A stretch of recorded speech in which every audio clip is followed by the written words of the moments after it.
şu elinde görmüş olduğunuz para 30 dolar abi. Kağıt falan imzalattılar bu şekilde bayağı. Bakar mısınız? 30 dolar yalnızca şu ve bu resmi kura göre. Yani gayri resmi kur falan olsa acaba ne olacaktı? Ya da bir 200 dolar falan çevirsek ne kadar alacaktık? Gerçekten merak ediyorum ya.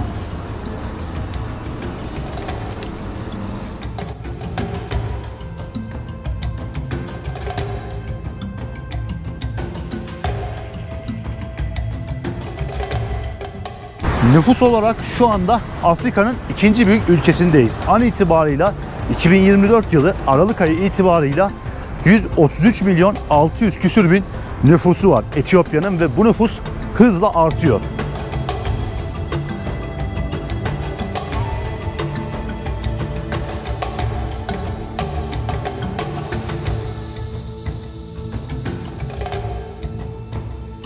...180'den fazla kabile ve 80 büyük etnik köken bir arada yaşıyor.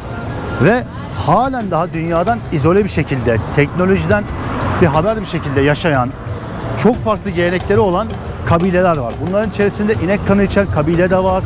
Ne bileyim, saçlarını inek yağıyla ve toprakla farklı bir şekilde büründüren kabile de var.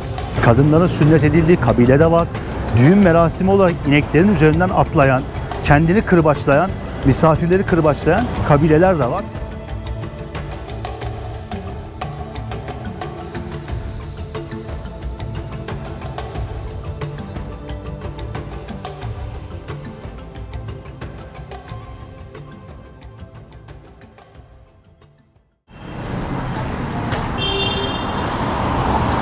Ezilmeden bir karşıya geçeyim son kez.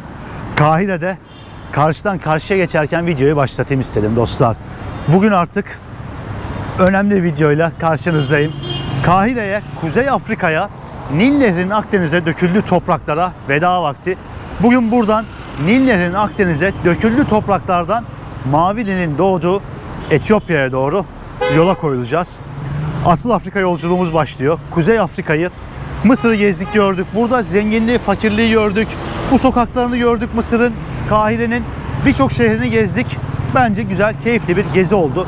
Yaklaşık 25 gün geçirdim bu ülkede ve artık ayrılmaya fazlasıyla hazırım. Dedim ki son bir kez yolculuk öncesi Kahire sokaklarından videomuza başlayalım ve Etiyopya macerasına yavaştan geçiş yapalım artık. Genelde Kahire'nin daha lüks sokaklarından başlatıyordum videoyu. Dedim bugün daha yerel bir sokaktan başlayayım. Aslında burası Kahire'nin en merkezi noktalarından bir tanesi dostlar. Ancak arka sokaklara gittiğiniz zaman bu manzaralarla karşılaşabiliyorsunuz. Zenginliği, fakirliği, her şeyi bir arada yaşadığınız bir ülke Mısır. Ve gerçekten benim için aslında mental bir hazırlık gibiydi resmen Afrika yolculuğu öncesi ve burada güzel vakit geçirdim. Artık kendimi daha zorlu bir ülke için fazlasıyla hazır hissediyorum. Bugün günlerden cuma dostlar. Mısır'da her cuma hayat bir durma noktasına geliyor. Özellikle öğlen saat 1.30-2'lere kadar birçok nokta açık olmuyor. Etraf inanılmaz sakin oluyor. O yüzden şu anda da o alışık olduğum korna sesleri, gürültülü trafik vesaire yok. Biraz daha az kaotik bir günle en azından veda edeceğim Mısır'a. Şu anda ben Kahire'nin şehir merkezindeyim. Daha önce bu sokakları fazlasıyla birlikte gezip gördük bu videolarda. Bu noktadan Mısır yolculuğuma başlamıştım ve yine bu noktadan artık Mısır yolculuğumun sonuna geliyorum.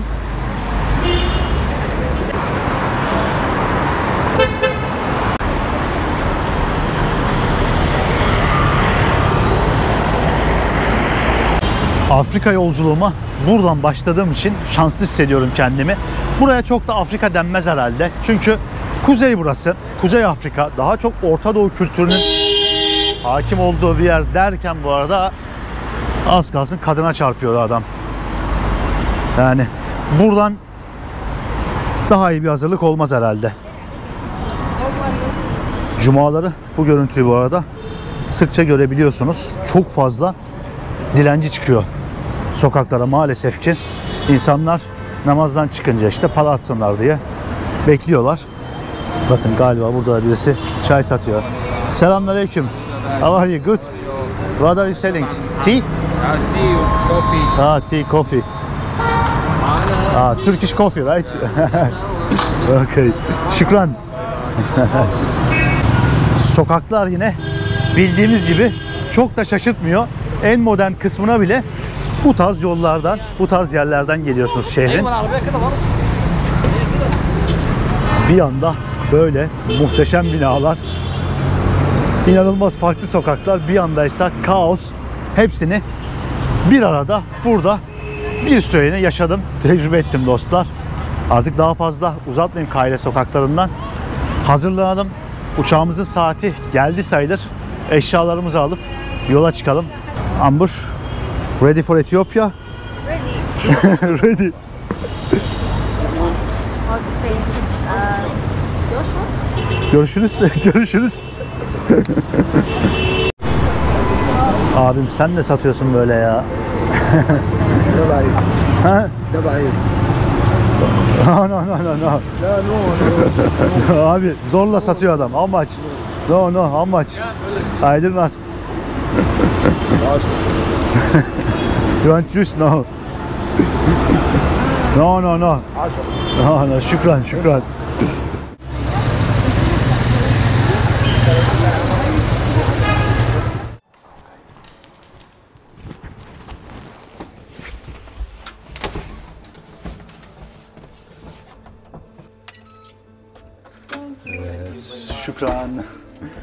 Tarihi 150 yıllık asansörümüzün içerisinden inişimiz başladı, bakalım aşağıya doğru.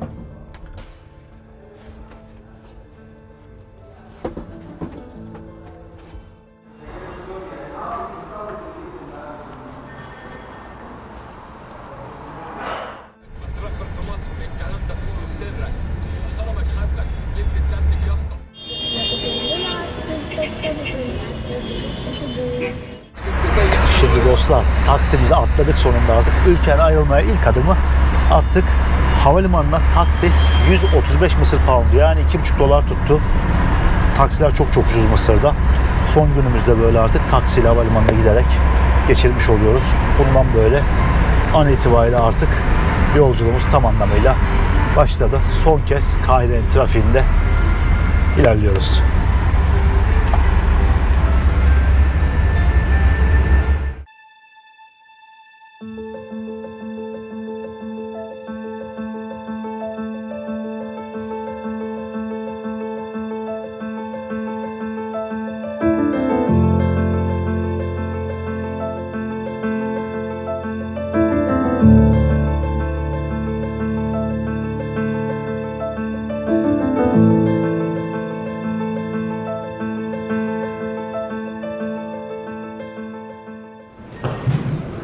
Ve dostlar an itibarıyla herkese ilk durağım olan Suudi Arabistan Havalimanı'ndan, Riyad şehrinden selam. 2 saati aşkın bir yolculuğun ardından ilk olarak dostlar başkent Riyad'a geldik, Suudi Arabistan'da. Burada 1 saat 40 dakikalık bir aktarmamız var ve bu aktarmanın ardından da direkt olarak yola koyulacağız. Bakın bu arada geleneksel Arap kıyafetiyle havalimanının ortasında geziyorlar. Bayağı lüks bir havalimanı var burada. Gerçekten daha şimdi çıktık uçaktan ve etrafı görünce bir şaşırdık açıkçası. Burada artık 1 saat, 1,5 saat gezineceğiz. Sonrasında uçağımıza doğru geçeceğiz. Hatta o kadar bile vaktimiz yok dostlar. 1 saat 40 dakika sonra artık hemen şuradaki 12.50 geç olan Addis Ababa uçağıyla Etiyopya'ya doğru, Kabileler ülkesine doğru gideceğiz. Ufaktan sadece burayı, havalimanını bir göstermek istedim. Çünkü Suudi Arabistan deyince aklımıza bu lükslük ve şatafat geliyor ilk olarak. Dedim ki ülkenin başkentteki havalimanında bir görmüş olun ben gelmişken. Böyle dostlar, burada artık bir süre bekleyeceğim. Mısır'dan 2 saat ileride olduğu için burası şu anda saat 11.30. Bütün geceyi aslında yolda geçirmiş olacağım. Saat farkları da hesaplanınca sabaha karşı Addis Ababa'ya, Etiyopya'ya, başkente ulaşacağız. Daha fazla uzatmayayım o zaman. Addis Ababa'da görüşmek üzere dostlar. Bana iyi yolculuklar.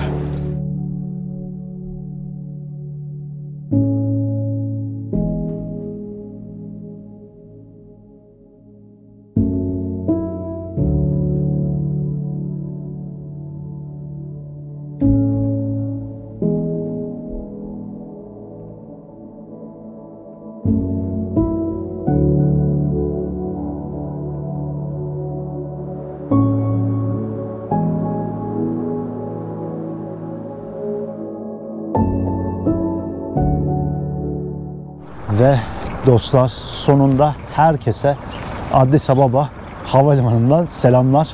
Saatler oldu aslında biz geleli, yani saatler demeyeyim de 1,5 saat oldu geleli. Ama bagaj kontrolü, pasaport kontrolü derken bayağı bir uzun sürdü. Saat şu anda sabah 6 ve havalimanının dışarısındayız. Buradan taksiyle artık kalacağımız yere doğru ilerleyeceğiz. Hava daha yeni aydınlanıyor. Günün ilk ışıklarıyla artık Afrika sokaklarına giriş yapıyoruz bakalım. Şimdi dostlar, havalimanından bir taksiye atladık ve hostelimizin yerini tutuyoruz. Etraf son derece yeni bu bölgede. Havalimanıyla şehir merkezinin arası çok yakın. Bir 4-5 kilometrelik mesafe var.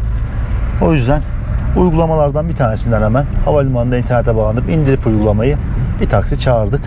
O da yaklaşık $2, $2,5 gibi bir şey tuttu. Bu şekilde ilerliyoruz bakalım Etiyopya'nın sokaklarında.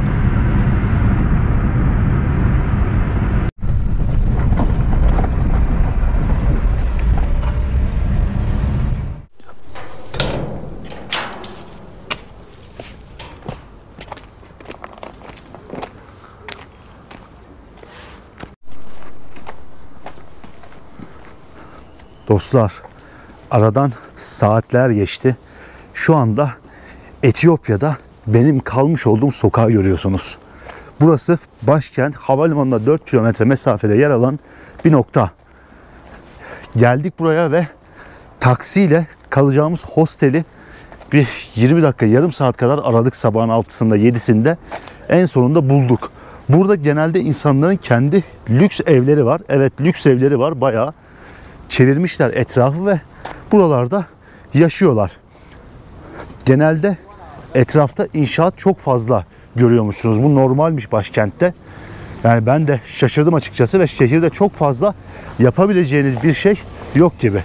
Bakın, dışarıdan tamamen izole bu şekilde dış kapıları olan binalar görüyorsunuz. Yani ilginç bir noktadan, yerel bir bölgeden ülkeye giriş yaptık. Bakın, galiba futbol oynuyor arkadaşlar burada.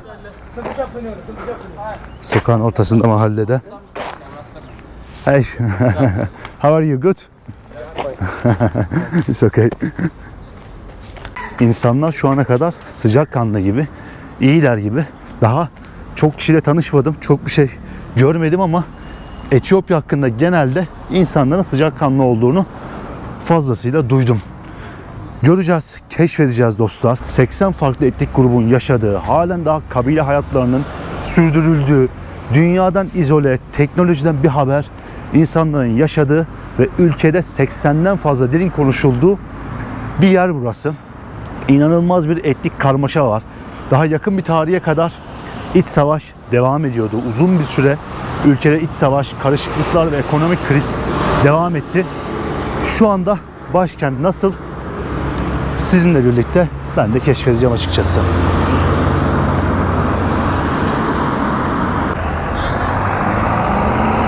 Bizim geldiğimiz sokak gibi bir sokak, bakın. Şehir çok fazla ayrı bölgelerden oluşuyor gibi geldi bana. Şu anda çok bir bilgim yok Addis Ababa hakkında. Çünkü sadece şehre ulaştık. Gezilecek yerleri şehirde biliyorum. Evet, işaretlediğim yerler var. Ancak şehirdeki her bir gezilecek bölge birbirinden çok uzak. Şu anda yürüdüğümüz bölgeden başka bir bölgeye gitmeye kalktığım zaman arabayla 30 dakika falan gösteriyor. Yani şehir bayağı düzensiz bir şekilde bağımsız bölgeler halinde inşa edilmiş gibi ve inşaatı burada her yerde sürekli olarak göreceğinizi söylüyorlar. Bugün sabah birlikte geldiğimiz taksi şoförü direkt olarak dedi ki Etiyopya'daysan yani her yerde inşaatı göreceksin, her yerde bu manzarayla karşılaşacaksın, hazır ol. Birçok yerde böyle yeni yollar yapılıyor, işte bir yerleri kazmışlar, bir şeyler yapıyorlar. Bunu net bir şekilde görebiliyorsunuz.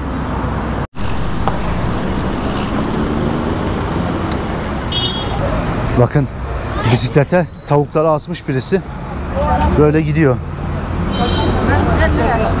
Etiyopya sokaklarında normal manzaralar. Geçtiğimiz yıllarda dostlar burada çok büyük bir ekonomik kriz varmış ve ortaya kara borsa çıkmış. Kara borsada dolarınızı %50 fazlasına kadar değiştirebiliyormuşsunuz.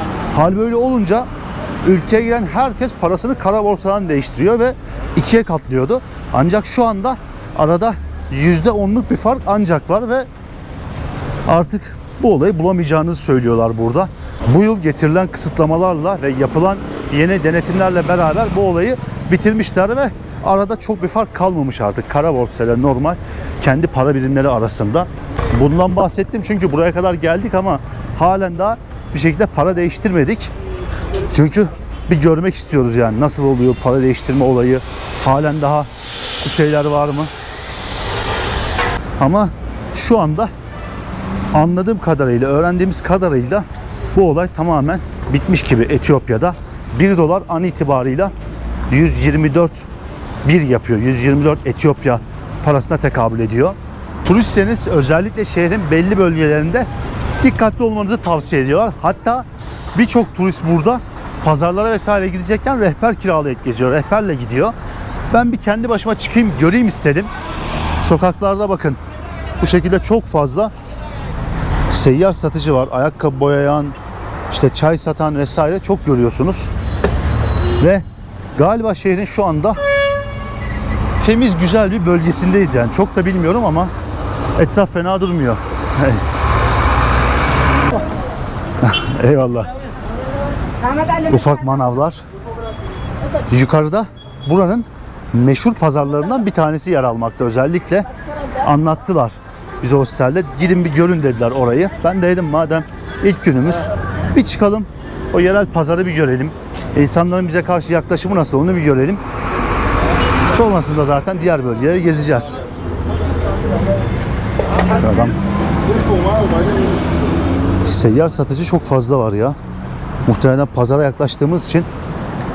Genel olarak kameraya bir tepki yok şu ana kadar ama insanlarda büyük bir şaşkınlık var dostlar. Turist görünce ciddi bir şaşkınlık yaşıyorlar ve bakıyorlar böyle yani. Ne yapıyorsun gibisinden burada. Hey. Bakın galiba abla spagetti. Yemek satıyor. Bakın Etiyopya'nın alfabesini görüyorsunuz burada. Ülkede Amhara dili konuşuluyor dostlar. Ülkedeki ikinci büyük etnik köken Amharalar. Bunun dışında Oromolar gibi, işte Tigreler gibi bir sürü etnik köken var ülkede. Somaliler var ve ülkenin %67'sini Hristiyanlar oluşturuyor. Hristiyanlar da kendi içerisinde ayrılıyor. %32-33'lük kısmı da Müslümanlar oluşturuyor.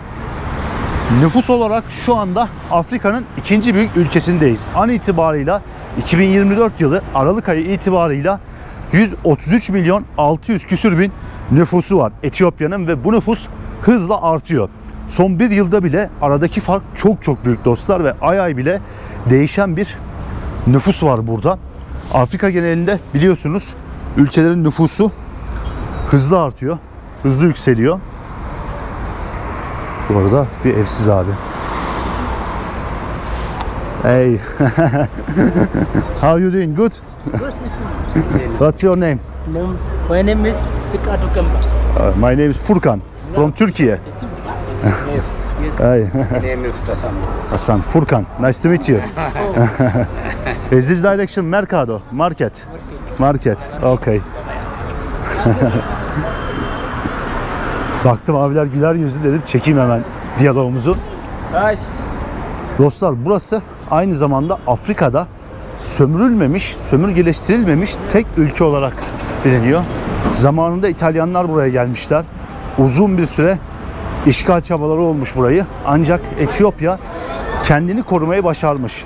Bunun da sebebinin ülkedeki kabile yapısı, kabile kültürü olduğunu söylüyorlar. İnsanlar dağlarda ayrı gruplar halinde, ormanlarda ayrı gruplar halinde yaşadığından ve her kabilenin kendini koruma içgüdüsü, koruma sistemi olduğundan işgal edilemediğini söylüyorlar bu ülkenin. Hiçbir şekilde sömürgeleştiremediğini söylüyorlar. Çok fazla dil konuşuluyor bugün, ancak ana olarak konuşulan 5 dil var ülkede. Ortak dil ise Amhara dili bugün burada.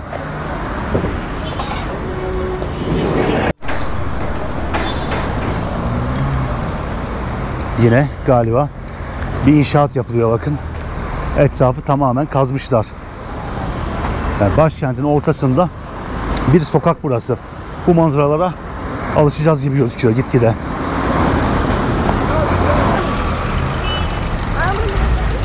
Bambaşka bir görüntü var resmen şu anda sokaklarda. Bayağı bir insan bu çevrede yürüyor ve etraf gördüğünüz gibi. Şimdi bir karşıya geçmemiz lazım ama geçecek yer bulamadık. Dedik böyle bir dolanalım, biraz yürüyelim, hem de dedim bu etrafı gösterelim. Bakın şu olay tehlikeli. Eğer telefona bakarak falan yürüyeyim derseniz bir anda gidebilir yani elinizden.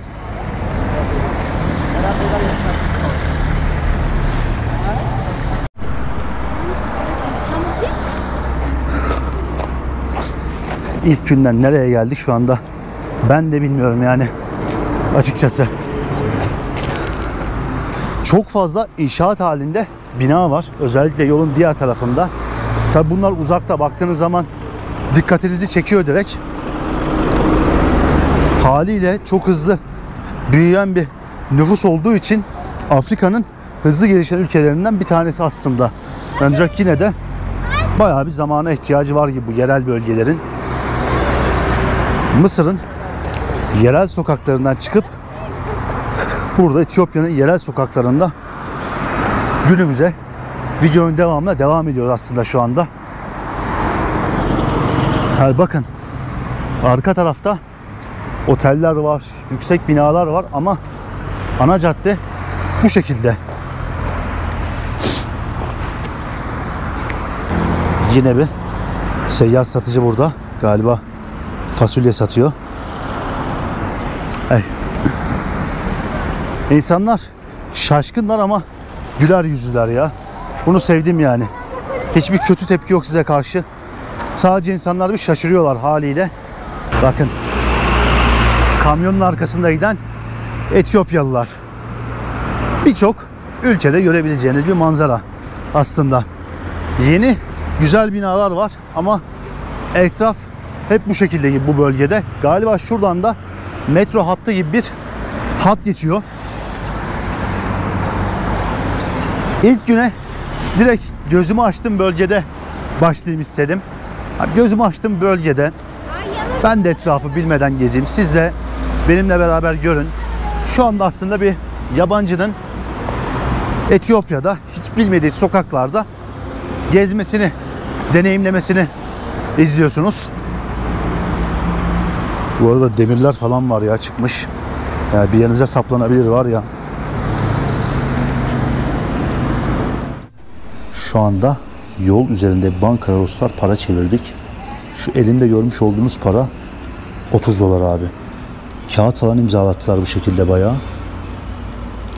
Bakar mısınız? 30 dolar yalnızca şu ve bu resmi kura göre. Yani gayri resmi kur falan olsa acaba ne olacaktı? Ya da bir 200 dolar falan çevirsek ne kadar alacaktık? Gerçekten merak ediyorum ya.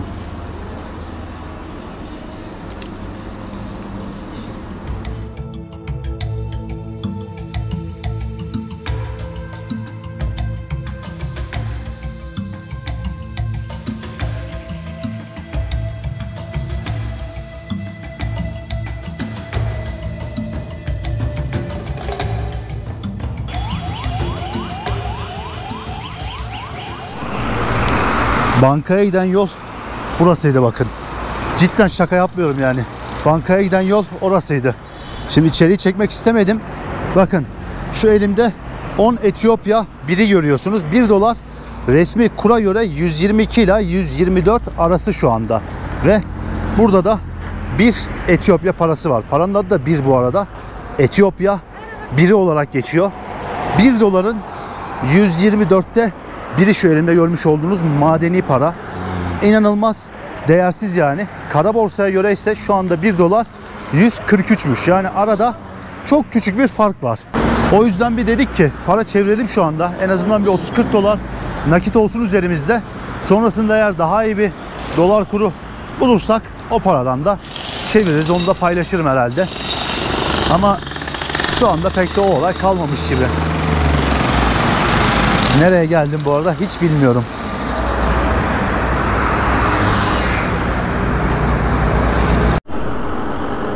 Şu çevirdiğimiz paraya belki de bu bölgelerde yaşayan insanlar var. Belki de bu bölgelerde günlerce geçinen insanlar var.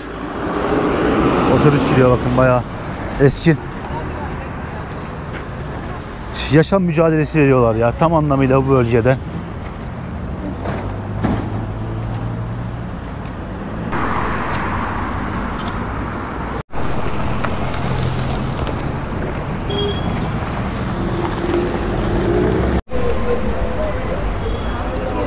Yerel bir bakkaldan 2 su aldık şimdi. 21'miş ikisi. Thank you. Okay. 20? İkisi mi 20, birisi mi 20 anlayamadık da neyse. Şöyle Etiyopya'nın yerel su markası. Bu şekilde bakkal çok göremedik etrafta. Mısır'da çok fazla vardı ama burada o kadar yok gibi. 10 Etiyopya bir dediğiniz zaman dostlar, ya dolar veya TL karşılığı hesaplayamıyorum bile şu anda. İşte 1 dolar 125 deseniz bu da 10 yani. Belki de 4-5 sent falan yani şu elimde görmüş olduğunuz su. O da resmi dolar kuruna göre. Bayağı ucuz.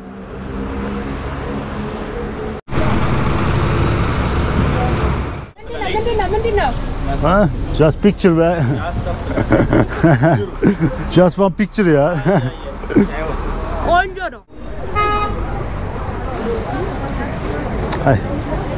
Evet dostlar, 5.7 milyon nüfuslu Addis Ababa'nın yerel bir pazarındayız şu anda.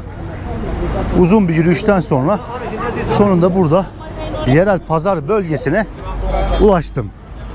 Etraf oldukça farklı gözüküyor. İlginç bir ortam var gerçekten. Bu kadar farklı milletin bir arada yaşadığı bir yeri keşfetmeye pazardan başlamak herhalde daha sağlıklı olur. İlk günün günah olmaz mantığıyla direkt kamerayı aldım elime ve sizinle beraber aslında çok da bilmeden etrafı keşfediyorum. Bakın arkası yerel bir restoran. Meyveciler. Arkadan insanlar sesleniyor. Orada bir duraksıyorum. Şöyle kök tarzı şeyler çok fazla satılıyor. Bunlar ne bilmiyorum. Ama çok fazla gördüm etrafta ya, bakın. Kök gibi bir şey böyle herhalde. Baharat gibi. Bu şekilde satıyorlar etrafta. Şöyle bir girelim bakalım içerilere. Bayağı yerel bir ortam var. Hatta insanların evleri galiba arka taraf.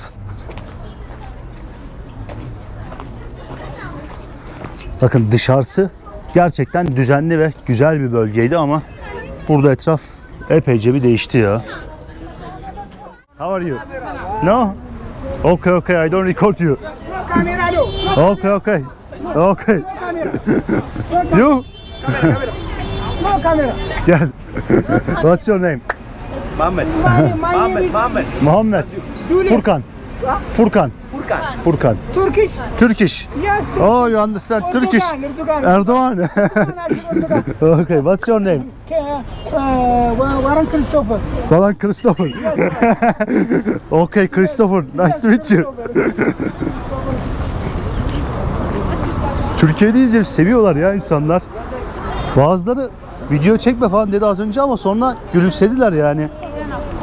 Şakasına mı diyorlar bana takılmak için yoksa gerçekten mi bilmiyorum. Ama insanlar turiste karşı Şu ana kadar gayet sıcakkanlılar ya. Herhangi kötü bir tepki yok gibi şu ana kadar. Bakın burada böyle ağaç dalı tarzı şeyler satıyorlar. Orada insanlar geçiyor arkaya doğru.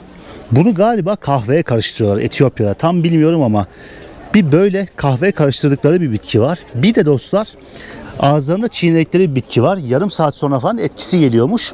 Kahve gibi böyle enerji veren bir etkisi varmış. Fazlaca ülkede o bitkiyi yiyorlar, çiğniyorlar. Daha önce araştırırken görmüştüm ben de bunu. Ve sokaklarda da elinde o bitkiyle giden insanları görüyorsunuz. Böyle yeşil ağaç dalı gibi bir bitki aslında. Bayağı çiğniyorlar yani onu. Bayağı seviliyor gibi burada. Ve çok fazla kök tarzı şey satılıyor pazarda. Yani böyle ağaç kökü gibi farklı, ilk defa gördüğüm şeyler var ya. Bakın mesela şurada. Hayır. Ne amaçla kullanıyorlar gerçekten bunları bilmiyorum ama çok fazla değişik, daha önce görmediğim kurutulmuş bitki türleri var gibi.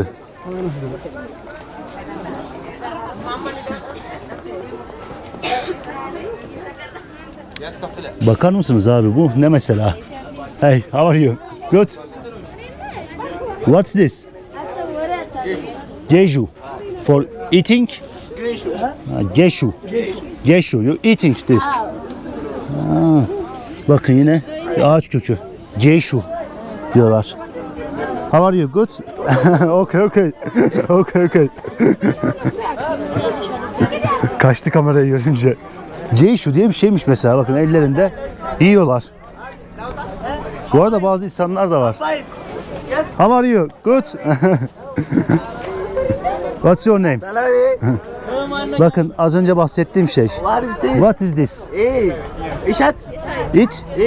This? Bunu mu yiyoruz? Ha. O az önce bahsettiğim şey dostlar. Öyle mi? Good. Aa, tatlı böyle. Hey. Okay, thank you. Like coffee. Thank you. Selam po. Herkes bana baktı bir anda sokakta. Böyle değişik bir tadı var. Okay. Okay. Bakın ısırıyor.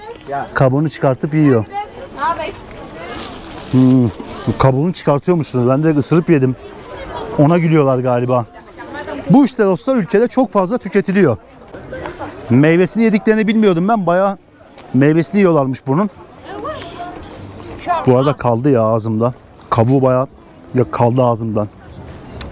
Ne etkisi var artık göreceğiz yani. Burada da bakın kafeslerde horoz satıyorlar. Tavuk da değil, horoz yani direkt. İleride bir yerde daha aynı olay var. Bayağı yerel bir pazar ya gerçekten. Bu yüzden olsa gerek. Çok şaşırıyor insanlar bizi görünce.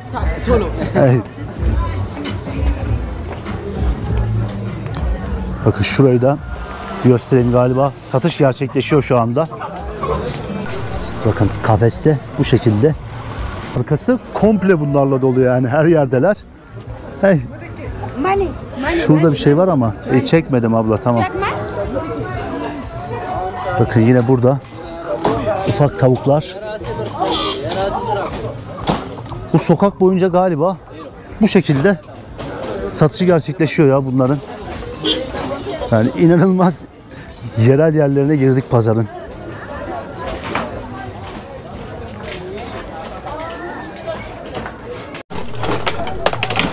Abiler langırt oynuyor burada, dedim. Sizi çekmeyen langırtı göstereyim.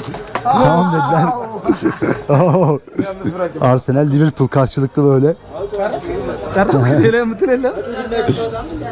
İnsanlar gerçekten çok şaşkın ya. Turist gördükleri zaman bayağı şaşkınlar. Ama normal diye düşünüyorum yani.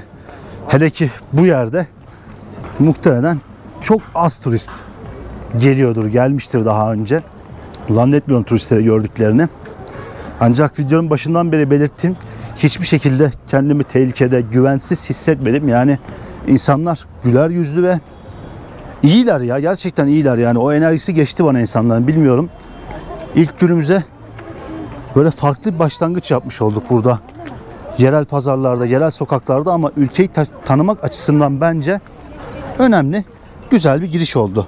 Bakın o denediğim meyveden satıyor abi. Selam.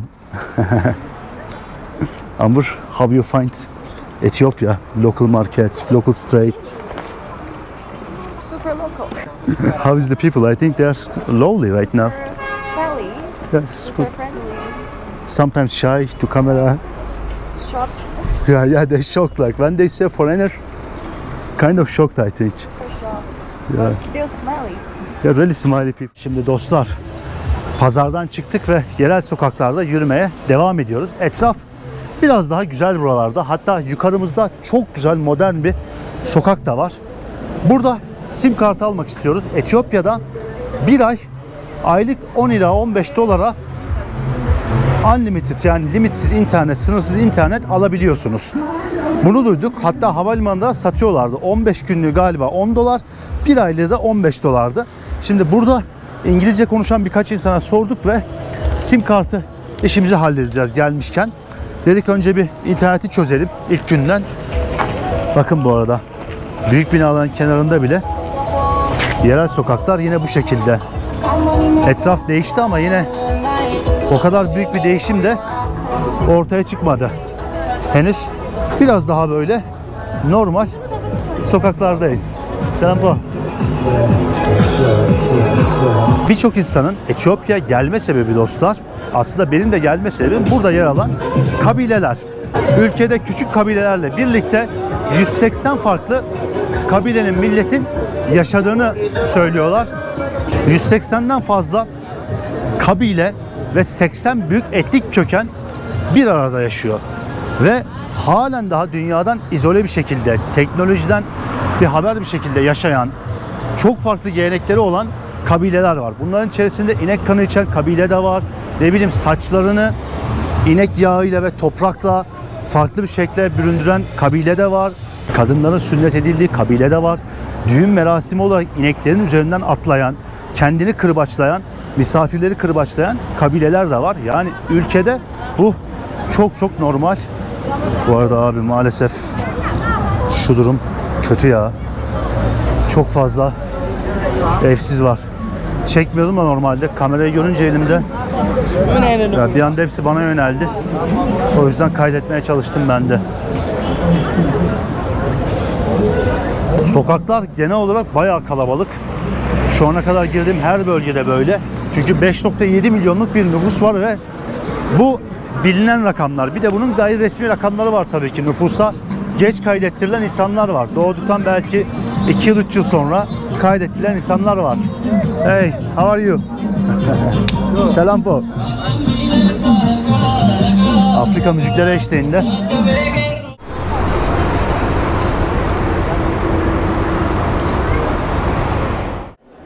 Şimdi böyle yerel bir binaya girdik sim kartı almak için. Burada bir restorandayız dostlar. Oturduk. Hem dedim yerel bir Etiyopya restoranını görün. Etrafı böyle dizayn etmişler. Güzel, fena değil. Şehrin merkezinde bir yer. Gerçi merkez mi, daha ondan da emin değiliz ama bir oturalım.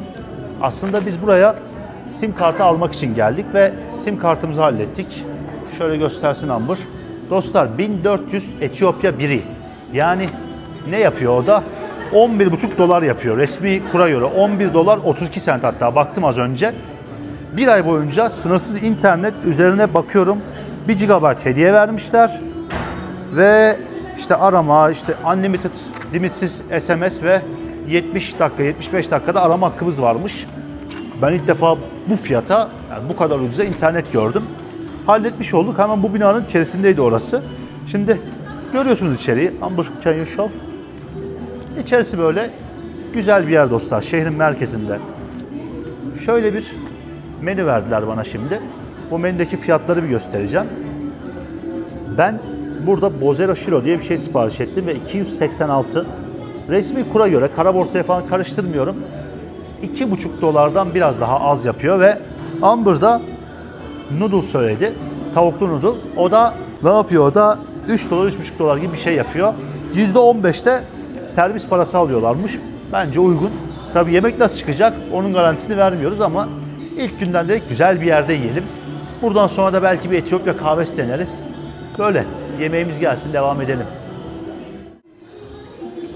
Şimdi yemeğimiz vardı dostlar. Lavaşın üzerine bu şekilde döküyorlar ve yanında da noodle gibi bir şey geldi, böyle etli bu. What was this name? Shubusana. Okay. Shurobusana. Okay. Shurobusana'ymış adı. Thank you. Abi sağ olsun getirdi. Şimdi telefonun kamerasına geçtim içeride daha güzel çıksın diye çekim. O yüzden yakın gözüküyor biraz. Bu dostlar etli bir yemek. Bu şekilde. Hatta şöyle gösterebilirsem göstereceğim ya. Biraz yakın çıkıyor ama et parçaları var içinde. Shurobusana diye bir Etiyopya yemeği. Bu galiba Amber'ın. Tavuklu söylemiştik ama herhalde etli geldi. Abi kocaman bir tabakta geldi böyle. Bir tadına bakayım şu Shurobusana'nın.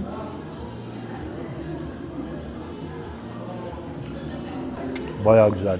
Böyle Hint yemeklerine benziyor. Şu ekmeği de bölelim bir. Ellerim daldı ama direkt yemeğin içine. Neyse. Zaten ben yiyeceğim. Başkası yemeyecek. Şöyle.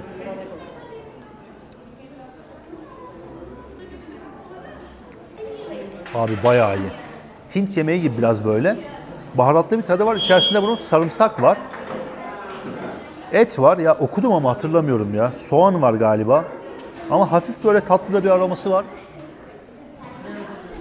İlginçmiş. İnsanların büyük çoğunluğu Etiyopya'da yılın ortalama 240 günü et yemiyorlarmış. Bu da insanların tuttukları bir oruç türünden kaynaklanıyor. Halkın büyük çoğunluğu burada %67 kısmı yaklaşık Hristiyan olduğundan mezhepleri gereği bazıları et yemiyor. Ve o yüzden et aslında çok da tercih edilmiyor burada. O yüzden böyle etli yemekler bulmak çok da kolay değil. Hatta menüde bunu gördüm, ben söyledim. Adam dedi ki etli mi istiyorsun, etsiz mi istiyorsun? Yani dilerseniz etsiz de getirebiliyorlar bunu. Normalde benim anladığım vejetaryen bir yemek. Neyse. Soğutmadan ben şunu gömeyim dostlar, sonra devam edelim.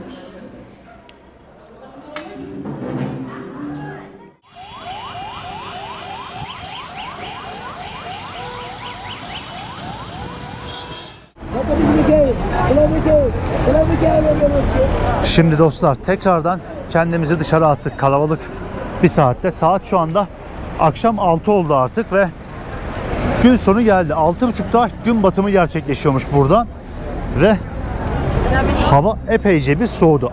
Addis Ababa 2355 metrede yer alıyor. Yani rakım olarak çok yüksek bir şehir. O yüzden hal böyle olunca gece ile gündüz arasında %50'lik bir sıcaklık farkı var burada. Çok ciddi bir fark var. Akşamları bayağı bir soğuyor hava. Şimdi şuradan bir karşıya atalım kendimizi. Abinin şapkaya bakın bu arada. Hava kararmadan önce son bir buranın bir de lüks bir caddesini göstermek istiyorum. Ya da lüks demeyeyim de biraz daha güzel bir caddesini göstermek istiyorum. Benim gözüme çarpan. Selam. Kalabalık, kaosa bakar mısınız? Şehrin lüks yerini göstereceğim ama oraya giden yol da böyle yani. Lüks diyorum ama yani lüks dediğime aldanmayın dostlar. Hani burası standartlarında güzel bir yol. Daha yeni binaların olduğu, etrafta palmiye ağaçlarının olduğu bir yer. Hatta hemen sağ tarafında palmiye ağaçları gözüktü bile. Abi bu arada çok kötü manzaralar var ya. Kadının üstü çıplak. Muhtemelen buğulayacağız da bunu. Üstü çıplaktı kadının tamamen ya. Çok kötü. Abi çok fazla evsiz var ya. Saat itibariyle bulunduğumuz caddeden dolayı galiba her yerde bu şekilde evsizler var. Maalesef ki bakın dostlar, burası az önce bahsetmiş olduğum nokta. O şehrin biraz daha güzel caddesi benim gördüğüm. Arkada yeşilliklerin içerisinde insanların gerçekten güzel evleri var. En azından buranın şartlarında lüks evleri var. Ama ya bu evlerin önünde çok zor hayatlar var ya. Ya bakın mesela şurada yepyeni bir bina. Dışarısını boyamışlar. Her şey çok güzel ama altında şurada adamlar dileniyor yani.